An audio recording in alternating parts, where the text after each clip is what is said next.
வானா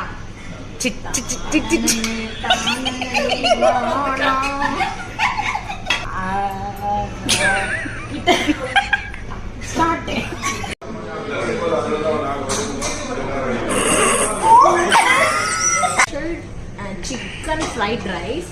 பட் இன்னைக்கு மார்னிங் நான் செஞ்ச தேங்காய் சாதம் மாதிரி இருக்கு. ஜூமி சி கோகனட் வாய மூடு கோகனட்டாவே இருக்கே உள்ள தேங்காய் சாதம் மாதிரி. இது எங்க இருந்து ஃப்ரைட் ரைஸா மாறிச்சுன்னு தெரியல. ஓகே எனிவே என்ன பண்ற? ஃபோக்ல சாப்பிடாடி வர மாட்டேது. வா வா கிட்ட வா. நான் என்ன தரேன்? ரெண்டு வார்த்தை இங்கிலீஷ்ல பேசி. சதினா